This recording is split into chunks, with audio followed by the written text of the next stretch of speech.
Toronto பிராந்திய வர்த்தக சபை நகரின் கடுமையான போக்குவரத்து நெரிசலை குறைக்க ஃபினிஷ் த ஜாப் எனும் தொனிப்பொருளில் புதிய அறிக்கையொன்றை வெளியிட்டுள்ளது. கடந்த ஆண்டில் மட்டும் டொரண்டோ ஓட்டுநர்கள் சராசரியாக 100 மணி நேரத்தை போக்குவரத்து நெரிசலில் இழந்துள்ளதாக டாம் தரவுகள் தெரிவிக்கின்றன.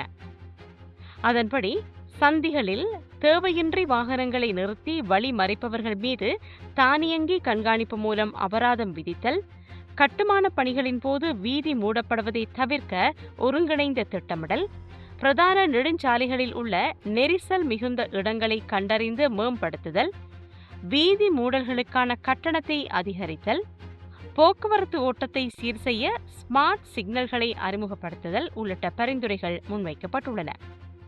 மாகாண போக்குவரத்து அமைச்சர் பிரமித் சகரியா கூறுகையில், ஒன்டாரியோ அரசாங்கம் ஏற்கனவே $70 பில்லியன் பொது போக்குவரத்துக்கும் $30 பில்லியன் நெடுஞ்சாலைகளுக்கும் ஒதுக்கி வருவதாக தெரிவித்தார். எனினும் இந்த பரிந்துரைகள் வரவேற்கத்தக்கவை என்றாலும் இவை சிறிய அளவிலான மாற்றங்களையே ஏற்படுத்தும் என்றும், வீதி பயன்பாட்டு கட்டணம் போன்ற பாரிய திட்டங்களே நிரந்தர தீர்வாக அமையும் என்றும் உள்கட்டமைப்பு நிபுணர் மேட்டி சிமியாக்கி தெரிவித்திருக்கின்றார்.